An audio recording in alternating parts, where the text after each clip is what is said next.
Ladies and gentlemen, thank you for standing by. Welcome to the Prevention of Youth Marijuana Use webinar. During the presentation, all participants will be in a listen-only mode. Should you wish to ask a question during the presentation, please use the chat feature located in the lower left-hand corner of your screen. If you need to reach an operator at any time, please press *0. As a reminder, this conference is being recorded Thursday, April 19th, 2018. I would now like to turn the conference over to Marion Pierce, Public Health Analyst at SAMHSA. Please go ahead. Thank you, Jeff. Good morning and welcome. As Jeff mentioned, I am Marion Pierce, a Public Health Analyst at the Center for Substance Abuse Prevention here at SAMHSA. I will be the moderator for this NPW 2018 Prevention of Youth Marijuana Use webinar. Before we begin, I would like to make a few housekeeping announcements. Please use the chat pod to send us your thoughts and questions throughout each speaker's presentation. We will have time at the end to answer some of your questions. This webinar is being recorded and will be available on SAMHSA's YouTube page. So if you have colleagues or coalition partners who weren't able to join us, they can access it on demand when it is available. Also, we will make the slide presentation available after the webinar, so you'll have the information and resources we discussed today at your fingertips. Today we are joined by three exciting presenters. First, we have Dr. Emily Einstein, who will tell us about the effects of marijuana on brain development. Then we will hear from Gisela Rotz, who will share strategies and resources for preventing youth marijuana use. And finally, we will hear from Stephen Fiala, who will discuss marijuana advertising geared toward youth. Before I turn it over to our first speaker, I want to provide you with a quick overview of National Prevention Week. National Prevention Week is an annual observance dedicated to increasing awareness of substance abuse and mental health issues. This year's theme, Action Today, Healthier Tomorrow, reminds us that simple daily acts of prevention, such as helping a friend make positive choices or supporting a family member in need, can lead to healthier lives for each of us today and stronger, healthier communities tomorrow. As shown on the screen, we also have daily health themes during the week to encourage you and your communities to discuss various aspects of prevention. I also want to talk about how you can get involved with NPW through this year's Prevention Challenge, Dear Future Me. We're asking or encouraging everyone to write a letter to their future selves about the things they are doing today to ensure a healthier tomorrow. To find instructions on how you can participate in this challenge, please visit the URL on the screen. Now, another way that you can get involved with National Prevention Week is by telling us what you're planning. You can submit your event or activity on the website using the link you see on this page, and you can also help spread the word about your event. Finally, SAMHSA provides many resources and tools for anyone to use to participate in NPW and engage audiences in substance use prevention. You can find all of these resources on our website at www.samhsa.gov/prevention-week. If you have any questions about NPW or the resources I mentioned, please share them in the chat pod. Now, I'd like to introduce our first speaker. Dr. Emily Einstein is a health science policy analyst at the National Institute on Drug Abuse, or NIDA. In this role, Dr. Einstein develops materials to communicate the science of drugs of abuse and science use disorders to members of the public, the scientific community, and the government. She received her PhD in neuroscience from Yale University, where her research focused on the molecular and cellular mechanisms of opioid reward. Welcome, Dr. Einstein. Thanks very much. Good afternoon. I'll be briefly speaking to you today about brain development and specifically about the vulnerability of adolescents to the negative consequences of exposure to drugs. So as Marion mentioned, I work for NIDA, which is the National Institute on Drug Abuse. It's one of the National Institutes of Health, and our mission is to support scientific advances that will lead to a better understanding of the causes and the consequences of drug use and addiction. And we also support research that will ultimately result in what we hope for better addiction prevention and treatment tools to improve human health. So I'm going to start by quickly going over the prevalence of marijuana use in adolescents. NIDA has been supporting this Monitoring the Future survey since 1975, and this survey assesses both attitudes toward drug use and drug use patterns in a nationwide sample of 8th, 10th, and 12th graders. The majority of substances that are surveyed in this survey are at their lowest level of use since the survey started. But unlike other substances, marijuana use has not declined recently. Still, the levels of marijuana use have remained pretty stable since the late 1990s. About 37% of high school seniors used marijuana in 2017. And as you can see on this slide, the prevalence of daily marijuana use in 8th, 10th, and 12th graders was 0.8%, 2.9%, and 5.9% respectively. As a point of comparison to times in the past, in 2017, this 5.9% of high school seniors reporting daily marijuana use, that number was 11% in the late 1970s. So this has been a decline since then.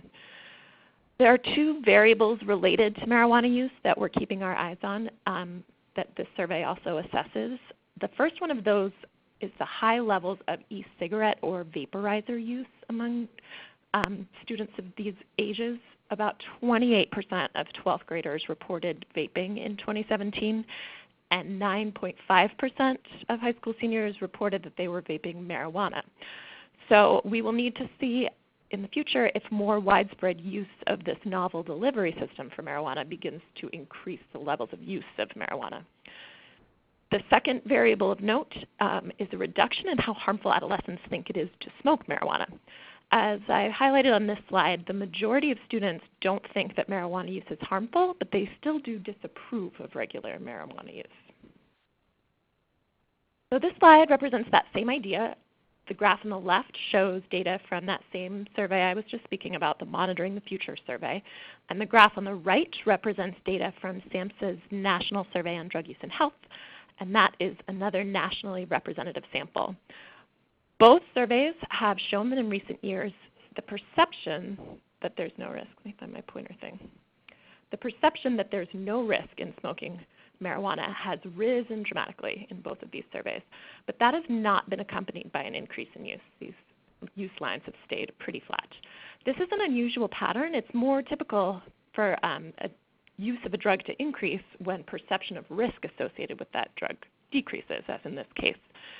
So the reason that marijuana is deviating from that norm is unknown at the moment. One possibility is that this flat line here would have shown a similar decrease pattern to the one we see in other drugs if it weren't for this large reduction in perception of risk. But that remains unknown. Now I'm going to shift a bit to talk about the adolescent brain. This graph depicts maturation patterns of a few aspects of the brain from birth over here to age 30.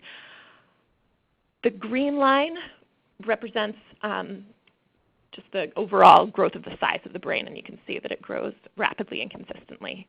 And then the red and blue lines represent the ways in which neurons connect to each other and the way they communicate. So you can think of these lines as showing changes in the way the brain works. And you can see that for these aspects of the brain, the maturation patterns are a little more complicated. So if age 30 over here is a mature brain, it's clear that the way the brain works over here during adolescence is demonstrably immature as measured by neuronal connectivity. So when we say that adolescents are immature, we're not being condescending or insulting. It's just a neurodevelopmental fact. These images represent the same idea. The cooler colors here, the green and the blue, show areas that have matured. And you can see that this part in front, the prefrontal cortex, is the last to mature. So this brain area is especially important in the context of drug use because it's responsible for impulse control and for delaying gratification. So you can see that even before drugs are introduced into the equation, the maturation state of the adolescent brain makes it more vulnerable at baseline to trying risky behaviors, such as using drugs. So these are the brain areas that are most important for when we're talking about drug use and addiction. Up here is this prefrontal cortical area that I was talking about that's important for inhibitory control, and then this is also part of the prefrontal cortex that's important for motivation to pursue goals, which is delay gratification is important for the pursuit of goals. These red areas here are sensitive to both natural rewards, such as food and sex, and also to the feelings of reward that are associated with a drug high. So these areas assign importance to the cues that predict rewarding events, and then these purple regions over here encode the memory of the association between the context and the rewarding event. So overall, the communication among all of these brain areas in these brain networks, these are the connections that become disordered when a person develops addiction. So I mentioned that that region responsible for inhibitory control, the prefrontal cortex, is the last to mature. So that's what this line is showing us here, the prefrontal cortex, slow to mature. But subcortical regions here, those are the red ones on the previous slide. So they're responsible for reward, and they mature very rapidly, which makes good sense because it's important for our fundamental survival that we're driven to seek out food. But it also results in this adolescent time period here, where there's mature reward processing, but there's immature inhibitory control. So sometimes people will compare this to a car that can drive but has no brakes. For this reason, exposing the immature adolescent brain to drugs is incredibly risky because drugs change some of the very same chemical processes that are responsible for normal maturation. So in the case of marijuana, marijuana will bind to and activate the cannabinoid receptors that are present in the brain, and these receptors are very important for this developmental trajectory. So use of marijuana can disrupt that on a chemical level. That said, it is important to remember that not all substance use will transition to problematic use, as I'm sure some of you listening know firsthand. Development of addiction is the result of a complex interaction of both genetic and environmental risk factors. It is true, however, that earlier age of drug use, of your first drug use, is associated with far higher risk for eventually developing addiction. That's what this graph depicts. You can see on the left, kids who begin using drugs at age 13 are at much greater risk of developing addiction later on than kids who don't try drugs till after age 17. This is an especially important thing to keep in mind when we're thinking about marijuana, because marijuana and alcohol and tobacco are the three substances that kids will encounter at significantly younger ages than other drugs. So I'm going to pull out for you an example of some recent data on the later effects of adolescent marijuana use. This is a paper from 2012 that studied a large cohort from birth all the way until age 38. So on the left over here, these two represent people who started using marijuana during adolescence. And these are people who stopped using marijuana by the time they were 38, and these people continued to use marijuana when they were 38. And as you can see, there's a significant reduction in IQ even in those people who were no longer using marijuana but had initiated during adolescence. On the right side, it's representing data of people who didn't begin using marijuana until adulthood. And you can see that for those who stopped using marijuana, that IQ deficit disappears. So these data could suggest that using marijuana during adolescence causes a drop in IQ, but it's important to keep in mind that studies like this can't actually determine causality. So it's not able to say that marijuana is the reason for this deficit in IQ. So then this graph is from a more recent paper that was also looking at adolescent marijuana use and IQ, but the difference in this study was that they were looking at twins. So just like the last paper, they showed a reduction in IQ measures for people who started using marijuana in adolescence. But the fact that they had this data from twin pairs helped tease it apart a little further. So when they looked at pairs of twins in which one had started marijuana use in adolescence and the other had not started marijuana use in adolescence, the effect on IQ disappears. So this graph represents that. And if it were true that marijuana use caused a decrease in IQ, we would expect all of these green bars to be long and negative, showing a deficit in IQ, but that's clearly not what we see here. So this study suggests that some other shared risk factor earlier on is predisposing people to start marijuana use early and also predisposing them to IQ decline. Therefore, it's likely that effective drug prevention is going to need to impact a large range of risk factors across different domains that might impact both drug use and IQ. And these domains include the family unit, the school, and the community. Decreased IQ is not the only outcome that's been associated with adolescent marijuana use. Adolescent marijuana use is also associated with, as I mentioned, a greater likelihood of developing an addiction. It's also associated with increased risk of mood disorders and psychosis, and of course in areas where it's illegal, increased risk of incarceration. It's important to remember that these associations are similar to that IQ association that I was speaking of. So at the moment, we're not able to tell if the alterations caused in the brain by exposure to marijuana causes these adverse outcomes, or if there's some other shared risk factor that predisposes a person to both early marijuana use and the adverse outcome, or, as is most likely the case, a combination of these complicated factors. So a study that we just started here at NIDA and we're really excited about is the Adolescent Brain and Cognitive Development Study, or ABCD. And this study is going to follow 10,000 children from age 10 to age 20 and collect a huge amount of psychological, biological, and neuroimaging information. And the aim is to start before the kids encounter any sort of substance and then follow them until they reach young adulthood.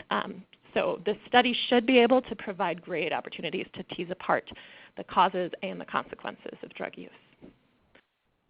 So in summary, the adolescent brain is still developing, which makes it more vulnerable to drug use and to the effects of drug use. While adolescent marijuana exposure has been associated with a variety of adverse outcomes, the complicated causal relationship among the various risk factors has not yet been determined. But we are hopeful that that ABCD study will shed some light on these questions. So finally, this is a resource for anyone who's interested. This is NIDA's teen website, and it has a ton of resources that are tailored specifically to teens. And NIDA also holds a lot of events around National Drug and Alcohol Facts Week, which you see on the screenshot. That happens every January. So 2018 has already happened, but schools around the world are invited to register for the 2019 events. So thanks very much for your attention, and that's all I got.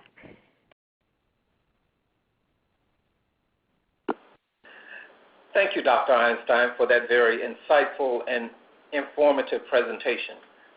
Now I will introduce our next speaker.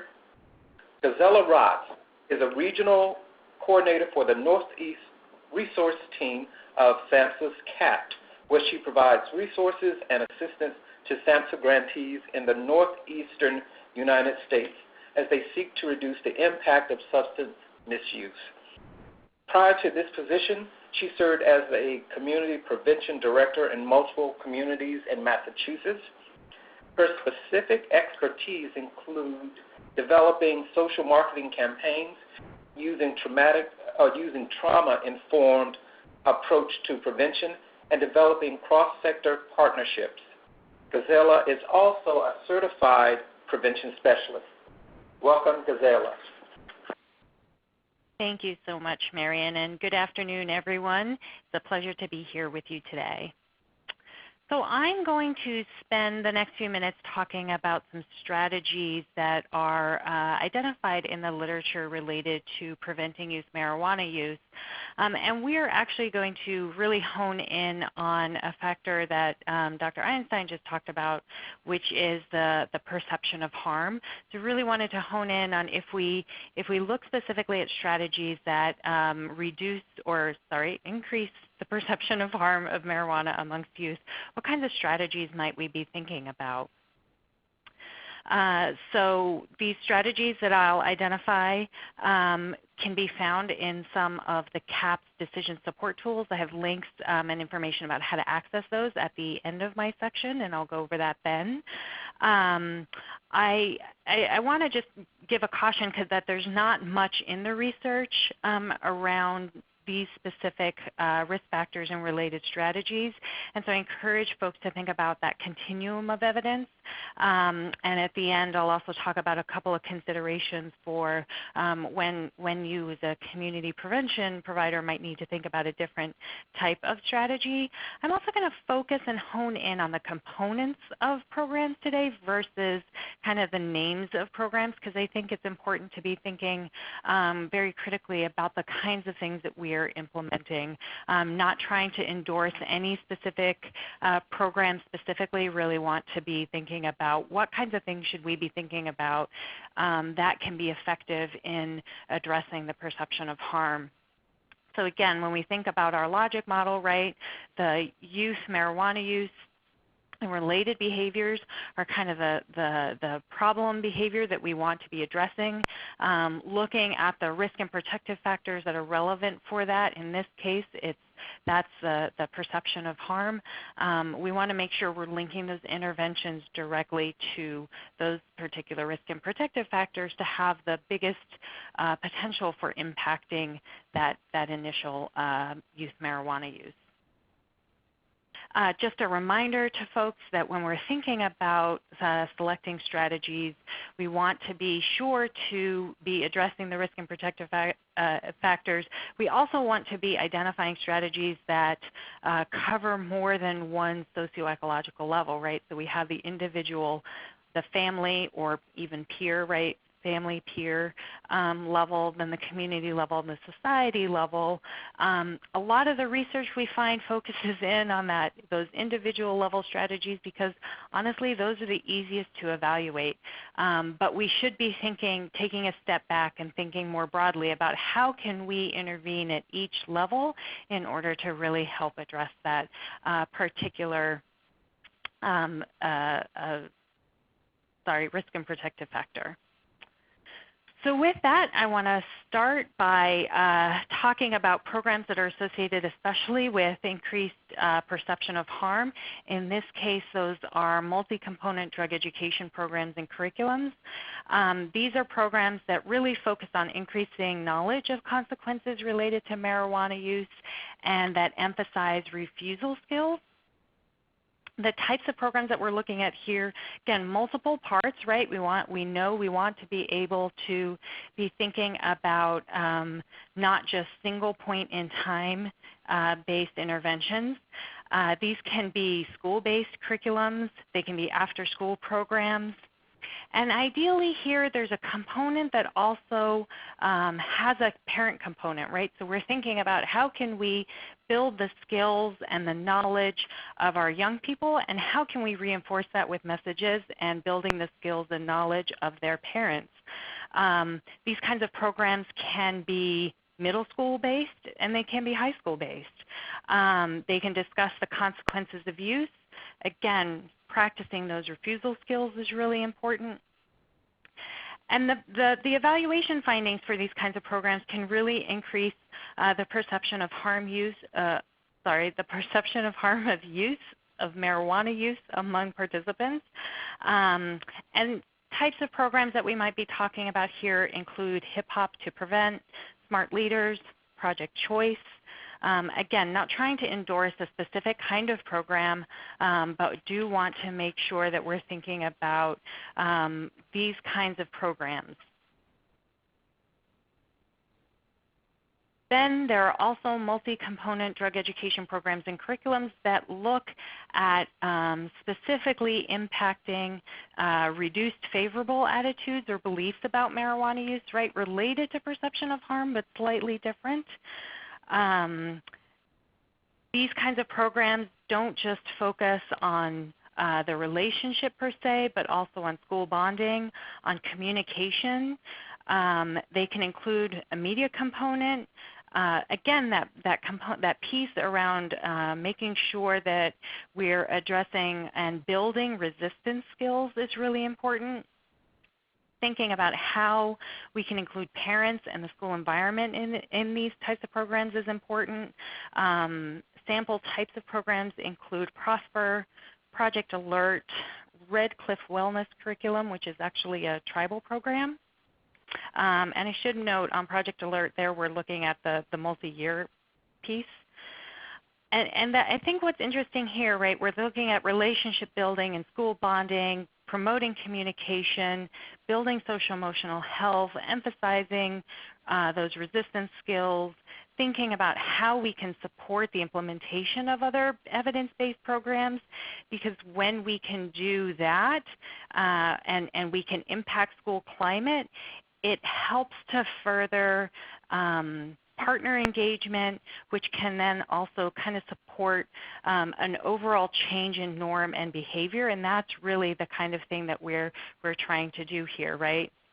And I think one of the interesting things about these kinds of programs is that one of the outcomes that folks find is that decreased positive expectations. And for those of you who have been or have experienced addressing underage drinking, right, we might remember that one of the risk factors there is that young people, and especially actually around college age, one of the reasons that they would report drinking is because they thought that if they drank, it would be good for them socially, right? They would be more socially beneficial. And so we find similar things with these kinds of programs that that I'm talking about right now that have the same impact but for marijuana, right? So the reduced positive expectations, if I smoke, then this will happen, and that kind of decreases. And I think that that's an important piece, right? And it's all wrapped up in that kind of the relationship building, the school bonding, the communication, and the social emotional health piece. All right, and then I want to talk a little bit about media programs. I know many of us focus a lot on media, certainly an important component. So here, when we look at the research, what we find is that there are certain programs that focus on the adverse consequences of youth marijuana use, that are aimed specifically at youth. These can include in-school marketing and communications campaigns, right? Many of you are likely familiar with the program Above the Influence or its predecessor, Be Under Your Own Influence. And what these kinds of programs do is they seem to impact 30-day use. It is interesting to note that Above the Influence was specifically looked at or seemed to be effective with 8th grade girls. So that might have an impact on where you think about implementing that. And it also really kind of one of the interesting things about this is that it has the potential to impact the upward use trends among sensation seekers specifically. It's just an important piece, again, focusing on not necessarily scare tactics per se, but very well thought out how to identify the adverse consequences that youth marijuana use can have.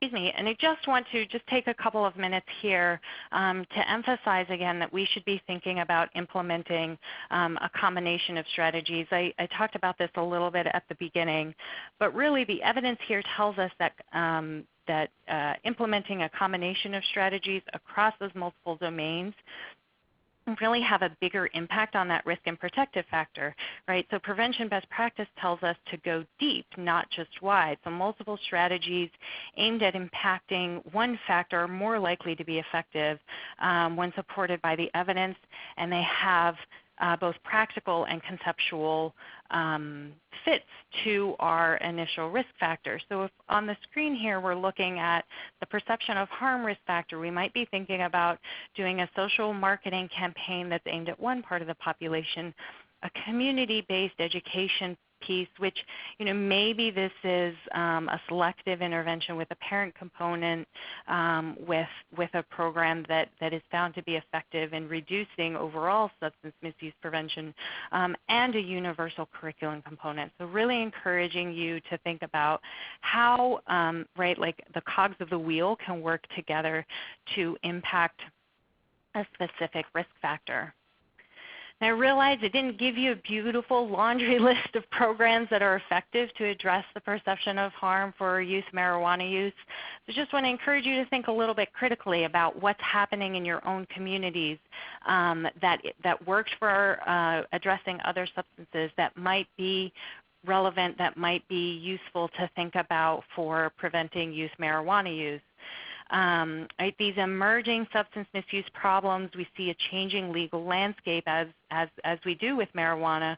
We have to think a little bit outside of maybe what we have as being that solid 100% evidence base. We should be drawing on what works for substances that share similar risk factors to marijuana use. For example, if we know that underage drinking is associated with the availability of alcohol, so reducing that availability helps us to reduce underage drinking.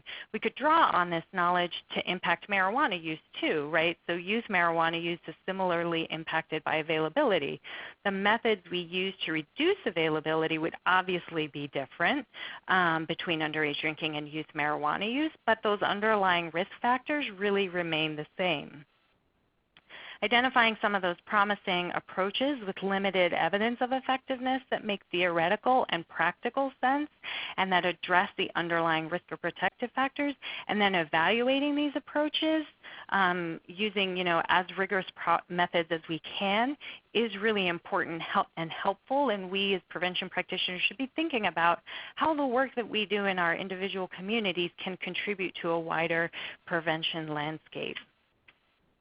So this is really where we get into some of that kind of practice-based evidence and practices informed by working with populations in need or health consumers.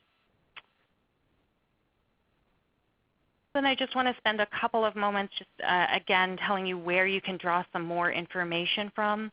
The CAPT, or the Center for the Application of Prevention Technologies, has a set of tools. We call them decision support tools, and the links are on your screen right now. You'll get them when the PowerPoint is emailed out after today. But just want to let you know that you can also gain them by either going to the CAPT website or by Googling or entering the following into your search engine of your choice. CAPT, so C-A-P-T, tools and marijuana, that will bring these up. We've got a couple. So we do one that focuses on the factors associated with use. We do another one that identifies the programs and strategies. So if you're in your particular community, you're interested in strategies that address a different risk factor than perception of harm, you could find that in these documents. We also have a document that helps to identify some of the national survey measures and some data resources. So you can get all of those on the website by Googling them. If you go to our website, which is samhsa.gov/CAPT, you can go to this grantee stories component and find access to them there. So thank you all so much. I really appreciate your time today, and I'm going to hand it back over to Marion. Thank you, Gazella, for that very interesting information. I will now introduce our final speaker. Stephen Fiola is a senior research analyst with Program Design and Evaluation Services in the Oregon Public Health Division. He has worked at the Oregon Public Health Division for more than 6 years with a primary focus on tobacco prevention, research, and evaluation. His recent research interests include studying the impacts of marijuana legalization in Oregon and Washington State. Welcome, Stephen. Great. Thank you, Marion, and thanks everyone for joining. So I'm going to be talking primarily about youth marijuana advertising exposure in Oregon, We conduct a lot of marijuana use attitudes and health effects surveillance in the state, especially with the recent recreational marijuana legalization. So we're going to be going over those data. And I like to start a conversation about advertising with a reference to the 2012 Surgeon General's report on preventing tobacco use among youth and young adults. And in that report, a major conclusion was that advertising and promotional activities by tobacco companies have been shown to cause the onset and continuation of smoking among adolescents and young adults. So really establishing a causal mechanism between advertising and promotion of an industry and youth onset and continuation of smoking tobacco in this case. But this is just one of the many reasons we were interested in capturing advertising exposure among youth in Oregon. And before we dive into those data, I wanted to provide a little bit of the legalization context in Oregon with some key milestones. So in November of 2014, ballot measure 91 was passed by Oregon voters, which legalized and decriminalized marijuana for recreational use among adults over the age of 20, so 21 years or older. Then in October of 2015, we had limited amounts of retail marijuana, so flower and bud, smokable combustible marijuana, available through the state's existing medical marijuana dispensaries. And then October of 2016, so a year later, the Oregon Liquor Control Commission began licensing retail marijuana stores. And then in December of 2016, those dispensaries that were selling retail marijuana had to decide if they wanted to continue being dispensaries or switch over to retail marijuana. So we kind of had this full market opening around October 2016. And to provide even more context, as of April 6th of this year, so we're in April, about 540 retail licenses were given by the Oregon Liquor Control Commission. And this is an interactive map on the OLCC's website showing where these retail licenses are located. You can see where they're clustered in the state of Oregon. And to give a bit of background about youth marijuana use, and then we'll also look at attitudes, you can see, I'm going to use the clicker here, that in 2017 had about 21% of Oregon 11th graders who reported current marijuana use, which is marijuana use in the past 30 days, and then 7% of Oregon 8th graders reporting current marijuana use. And as Dr. Einstein said, for the national data, we see a similar pattern in Oregon where marijuana use, even post-legalization, has remained fairly constant for both 11th graders and 8th graders in the state. But we're also seeing a slight increase for both 8th graders and 11th graders in the perceived ease of access. So this is the proportion of students in those grades who think that marijuana is somewhat or very easy to get. 32% and 64%. And then we're also seeing slight reductions in the perceived harm of marijuana use, which was also talked about for both 8th and 11th graders. So those slight reductions from 2015, which was when legalization was first voted in by ballot measure 91, and 2017 when we had the more full market opening. So stable prevalence, slight increase in ease of access, and slight decrease in perceived harm. Great. So now we'll finally get into the advertising piece, but I'm going to make you listen a bit to the surveillance mechanism that we use to collect these data. So we're going to be looking at data from Oregon Healthy Teens, or OHT, and this is Oregon's YRBS equivalent, the Youth Risk Behavior Survey that a lot of states conduct. And in Oregon, it's conducted every odd year. So our latest iteration was last year in 2017. It's administered to Oregon 8th and 11th graders. So we get about 16,000 8th grade respondents and 14,000 11th grade respondents. We have hard copy and computer surveys. It's administered in the schools and the classrooms. We also weight the data to try to get the estimates to be representative of the entire state population for 8th and 11th graders. And we added these marijuana advertising questions in 2017. So we don't have any previous years of data. We'll be looking at our only year of data, but it's pretty current, which is nice. And the question we asked on the survey is, during the past 30 days, have you seen an advertisement for marijuana products or stores? And then they can select from these response options. And they can select as many as they want to, so as many forms of advertising that they saw in the past 30 days. So we ask about advertising in a magazine or newspaper, on a storefront, online, which includes on their cell phones, tablets, computers, on a billboard, or on the sidewalk. And then we give examples of signs or people wearing or waving signs. So those are their response options. And to just put this in the context of the legalization, these data are collected in 2017, so this was after the full market opening. But finally, here are our data. So we have 8th and 11th grade youth exposure to marijuana advertising. Again, this is from 2017 from the Oregon Healthy Teens Survey. And we find that 67% of 8th graders reported exposure to any of these types of advertising, and 72% of 11th graders reported exposure to any of these forms of advertising. And then when we look at the specific types of advertising, you can see that storefronts, online, and billboards kind of rise to the top here. I guess street side marketing is up there with billboards as well. And we're going to talk about rules both in Oregon related to advertising, as well as rules in Washington State and Colorado that address some of these forms of advertising. But the main takeaway is that the vast majority, I think, of 8th and 11th graders are reporting past 30-day exposure to marijuana advertising in Oregon.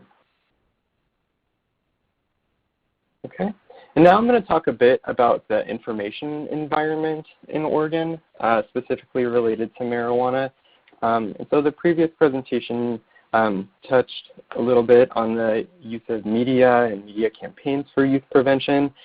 So in Oregon, the legislature put some funding aside for a youth marijuana prevention campaign that the Oregon Public Health Division developed and rolled out.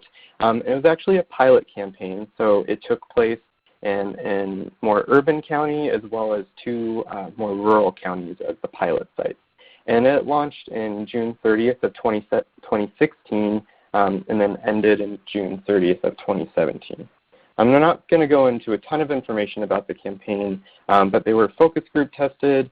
Messages focused more on delaying use to adulthood and did focus on the potential adverse consequences around brain development, which we'd mentioned, and also steered away from that just say no approach, which was also mentioned in the previous presentation.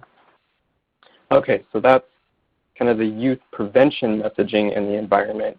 And so now we're going to look at a few examples, and these are all photos that I took in the Portland area, which is Multnomah County, which is one of the more urban, more populous areas in the state. So these aren't going to necessarily represent what everyone across the state is seeing, but I did want to just provide some visuals to contextualize those results we looked at.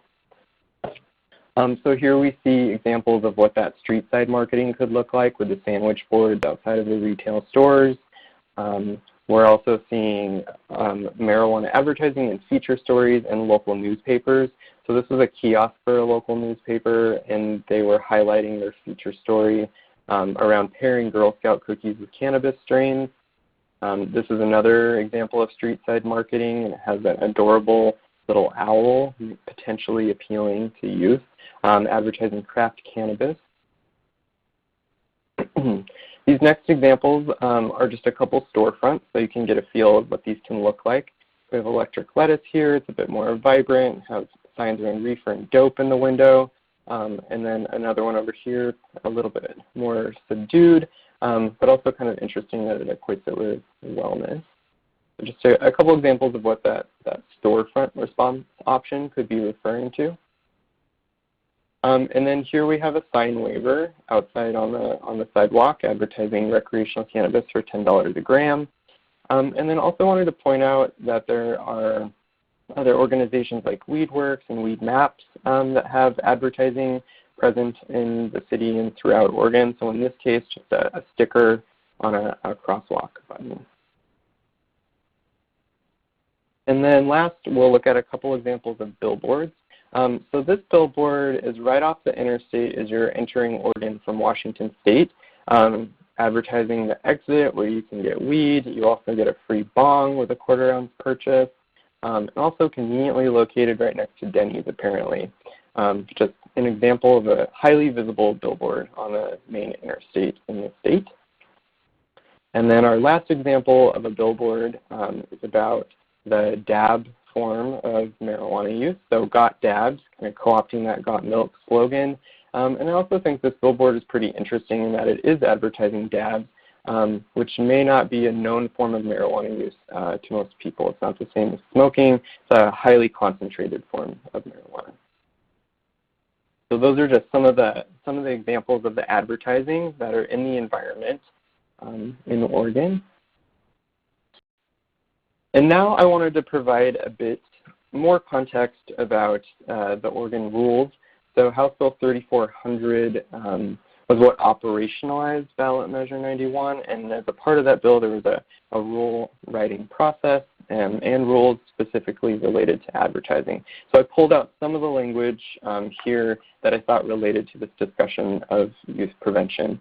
So first, the advertising must include statements that are, a font size legible to the viewer, that's safe for use only by adults 21 years of age and older, to keep out of the reach of children. It was a bit too wordy to put on here, but the rules also say that advertising can't contain anything that can reasonably be considered to target individuals under the age of 21, and mentions cartoons, images of toys, things like that could be marketed to children. And then another interesting rule is that stores may not utilize television, radio, billboards, print media, or internet advertising unless there is reliable evidence that no more than 30% of the audience is reasonably expected to be under the age of 21. And so this is similar to a voluntary rule of the alcohol industry that was applied to marijuana. It's kind of interesting in that, from my perspective, it can be potentially difficult to enforce, but wanted to note this. So, as we consider the data that we reviewed for both 8th and 11th graders and thinking about things like storefronts and billboards specifically, I think we can turn to other states who also have recreational marijuana legalization and take a look at what they've done to potentially limit the use of a storefront as an advertising vehicle for youth. So in Washington State, they have a rule that indicates retail stores have to limit their signage to 2 signs that are permanently affixed to a building or other structure on the premises. And they also say that other forms of signage and outdoor advertising are prohibited, such as sign spinners. So we saw an example of a guy on the sidewalk holding a sign, wasn't necessarily spinning it. Sandwich boards, so we also saw an example of that, etc. So those forms are prohibited, and then again limited to 2 signs permanently affixed to the building. And there's also a size constraint of those being 1,600 square inches. And then also looking at Colorado rules, they indicate that it's unlawful to engage in advertising that is visible to members of the public from any street, sidewalk, park, or other public place. Although they do say that, however, this does not apply to a fixed sign located on the same zone lot as a retail establishment. So in this case, it would get rid of those things like a billboard on the interstate. And so I think Washington State and Colorado have some really interesting rules that limit the amount of signs, the size of the sign, so really limiting the use of the storefront as an advertising tool that's highly visible to youth, and also limiting things like sign spinners, sandwich board signs on the sidewalk, and then those really highly visible billboards. I'm going to provide some examples of what other states are doing. And that is all I have. So thanks so much for having me, and yeah, I'll turn it back over to Marian. Great. Thank you, Stephen, for giving us information about what's going on in Oregon. Now I want to share some resources that are available, some of which may have been already discussed today.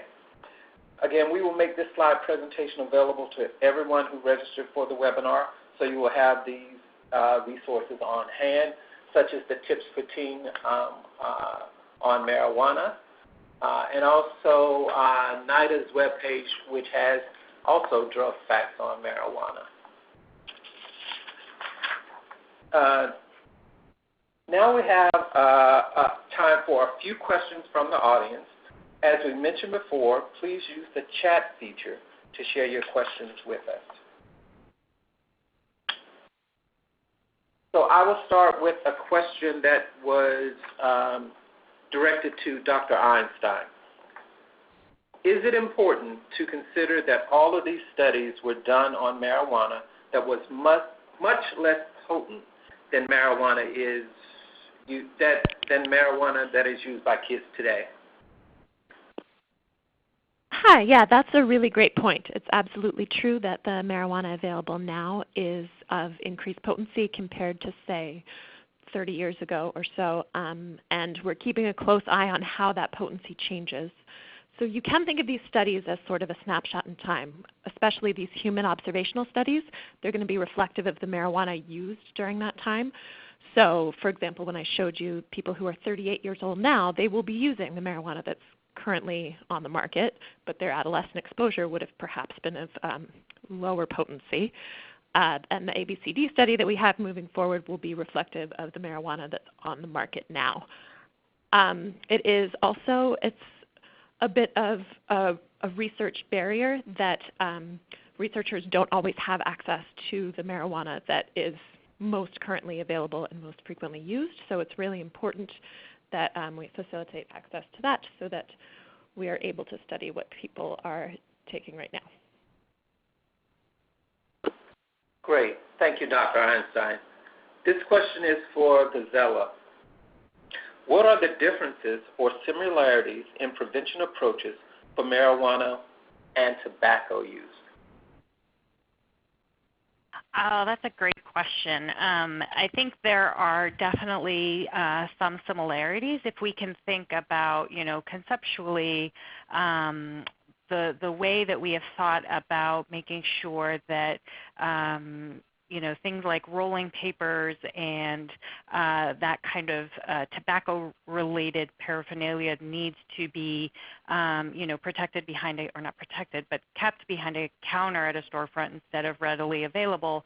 I think we can take some of those lessons learned from tobacco and apply them to marijuana to make some of the kind of, items, the paraphernalia, again, that people use that go along with marijuana use to protect those, put them behind the counter and not make them as readily available. I think, as Stephen kind of talked about, I think a lot of the lessons we've learned around advertising is certainly important and can be adapted for marijuana use. Accessibility in general, I think, is certainly something that we can think about for marijuana use. No smoking zones and things like that. I think the thing that I would caution is that the research is really young on preventing youth marijuana use, and so having a really good sense of what the risk factors in your own community or your own state are is really important, and being able to then look back and see what was effective in your particular area for tobacco use, thinking about can you adapt that. That's really important, and making sure you're kind of in the kind of really understanding the cultural context for yourself will just be really helpful and make it more likely that you're successful. And I would encourage you to not just think about tobacco. I do think that there are some lessons learned around underage drinking that we can also take and adapt, and it would take an hour or more to go through all of those. But hopefully this gives you a sense of the kinds of things you might be thinking of. Great. Thank you, Gazella. Stephen, can you speak to challenges prevention specialists face in states where marijuana is legal? Challenges. Okay. I mean, would those be, challenges specific to maybe advertising regulations at the local level, or? I have to admit I'm kind of a state level surveillance evaluation guy. I would say yes, from the state level or from the experience that you have in Oregon. Okay. I guess challenges. I think there's a lot of opportunity. I agree that the science is out, and so really being mindful about which particular interventions to target in your community is important. But there's also a lot of opportunity, I think, particularly in Oregon. Local jurisdictions do have the authority over time, place, and manner of recreational marijuana stores, which is similar to tobacco retailers. And so opportunities potentially to regulate density of marijuana retail, thinking back to that access piece through zoning ordinances and conditional permits. I think advertising is kind of a hard area because of First Amendment issues. But as we've seen in Washington State and Colorado rules, being able to restrict the number and size and having it be affixed to the actual property that's being licensed, I think could really reduce the proliferation of advertising. Yeah. Sorry, I don't know that that necessarily answers the question about challenges. I think so, Stephen, and thanks for that response. This okay. Thank you. Question is for all of the panelists. Do you have specific examples of activities or programs that students can conduct in their schools or communities that work?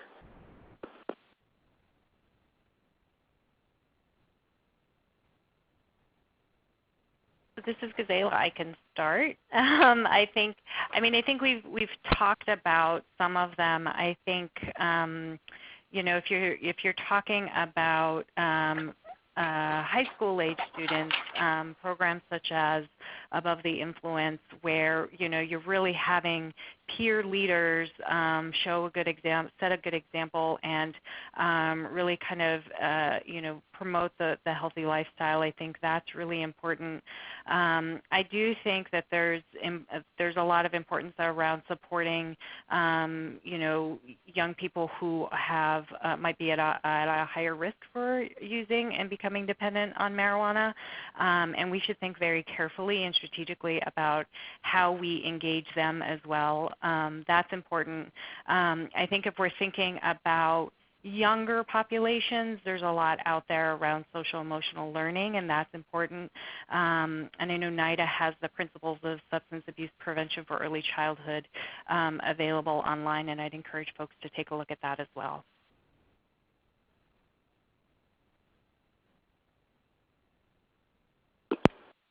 Yes, this is Emily. NIDA does have a web page with both that resource and other examples of evidence-based prevention programs. So it's drugabuse.gov/related-topics/prevention, and there are a lot of examples at that site. Great. Thank you.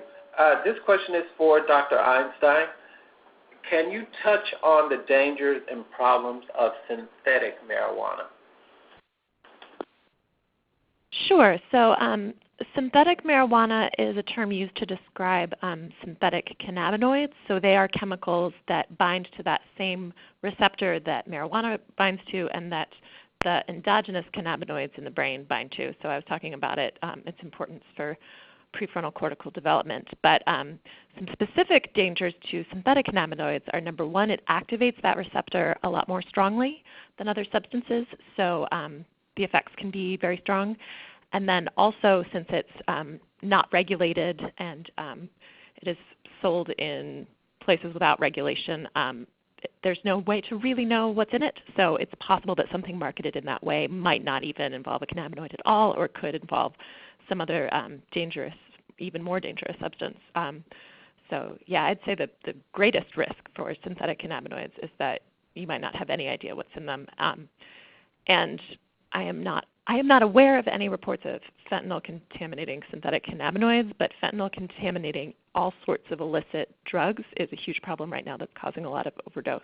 So encouraging people not to take something that they purchased illicitly because there's no way to know what's in it is important.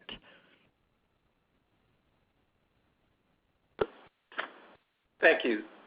Stephen, were these advertising rules established during the legislation process or after marijuana was already legalized? Yeah, that's a great question. So, so in that slide on those milestones, in 2014 with ballot measure 91, that was passed by Oregon voters, that gave authority to the Oregon Liquor Control Commission to establish the market, and part of that was the authority to regulate and prohibit advertising and to do rules related to advertising. So gave the authority through the ballot measure, and then that was reflected also in House Bill 3400, which was passed by the legislature, and then the Oregon Liquor Control Commission created their recreational marijuana rules after legalization, but before the full market opening. So kind of during, a little bit after it was approved, but before the market opened, kind of a process. And then I think something interesting to note, we looked at that slide of Washington state rules, and I noted Senate Bill 5131, which talked about those other forms of outdoor advertising being prohibited, and that was passed just recently in the legislative session. And so I think rules not just for advertising, but potentially other components of a legal retail market, this rules process can be fluid. Thank you. This question is for Dr. Einstein or anyone else who wants to chime in. What do you think perception of harm has changed, but the level of youth marijuana use has not been affected? Pardon me, not what, but why? Why do you think the perception of harm has changed, but the level of youth marijuana use has not been affected? Sure. So I did touch on this briefly in my remarks, and I think one of the possibilities is that youth marijuana use would have been decreasing substantially if it weren't for this decrease in perception of harm, because every other drug category has shown remarkable decreases in recent years, and marijuana is the one that has remained flat. So that's one hypothesis. At the moment, it's unclear. I think the other piece of information that may be important is that there is high perception of no risk of harm for use of marijuana, but there is also still high disapproval of use. So it's possible that that's an important distinction, that someone might think that there is no risk while still disapproving of marijuana use. So maybe if that metric changed, we would also see an increase in marijuana use. And this is Gazela. I actually, and Dr. Einstein, I don't know if you have other data on this, but one of the clients that I work with, when we actually started to dig into their data, we saw, right, yes, 30-day use was staying pretty stagnant, but once they started to dig in, what they were finding was that actually the people who are using more frequently than they used to, right? So the 30-day use may look like it's pretty much the same, but those users are using more frequently, which is something to be concerned about. So if folks have the opportunity to kind of measure that, that might be helpful. And Dr. Einstein, not to put you on the spot, I don't know if you guys have any data or thoughts about that. Yeah, absolutely. And I don't have it right at my fingertips, but the Monitoring the Future survey does assess that metric as well. And if you go to the NIDA website, there's Monitoring the Future data available. And it's a good point that frequency of use is an important metric to keep in mind. I'm not aware of statistically significant changes, but once again, the data is not in front of me, so you go to the website, it is definitely available. Now, this final question is for all of the panelists. What is the most convincing thing you can say to a child to not use marijuana?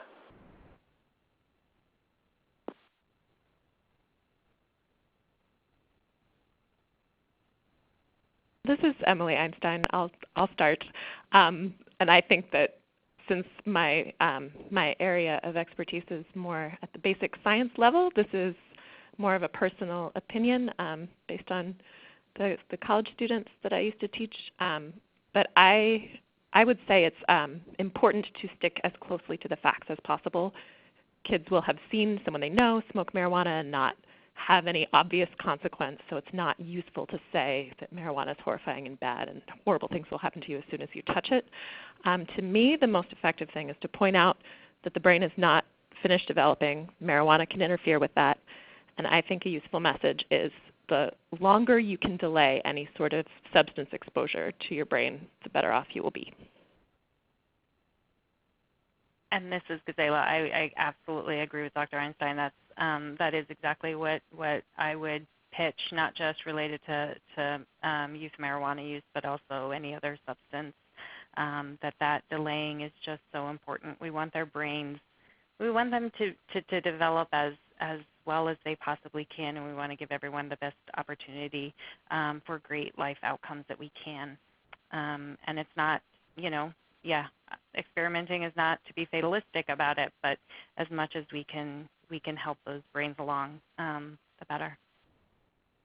Yeah, and then this is Stephen. I mentioned the Stay True to You campaign in Oregon, and I'm not the communications expert, but I remember the results of those focus groups, again, really focused on not being alarmist, not really going with a just say no approach because that's not credible and it doesn't make us or organizations talking to them credible, but it really was about delayed use to adulthood, the focus on the effect of the developing brain, and then specifically about that getting in the way of their goals, interfering with that developing brain.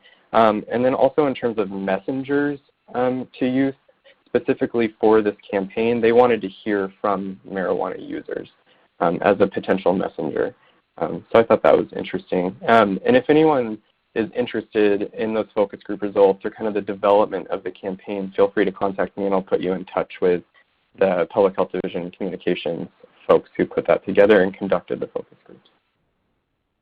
Oh, and sorry, and they also had a complimentary parent education campaign where they developed materials for parents on how to talk to their kids. So that was also running at the same time. So thanks.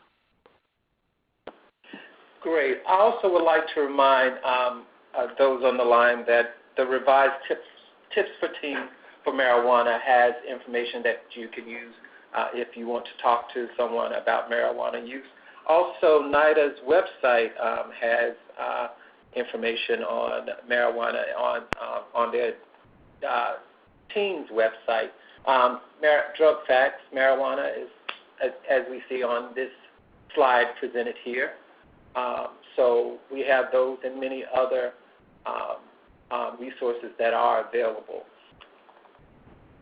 At this point, I would like to thank all of our presenters and especially to those of you who participated in the webinar today. We hope that this information has been valuable to you. Please tell us what you think of this webinar by filling out the post-meeting survey that will pop up once this meeting ends. And of course, your feedback is valuable to us and will help us plan future webinars. Finally, I want to let you know about the final webinar in our series, Partnering for Opioid Prevention, which will be held in May next month. Please sign up for our Prevention Works email on our website to receive registration information about this upcoming webinar. And now I will turn it back over to our operator, Jeff. Thank you. Ladies and gentlemen, that does conclude the conference call for today. We thank you for your participation and ask that you please disconnect your line.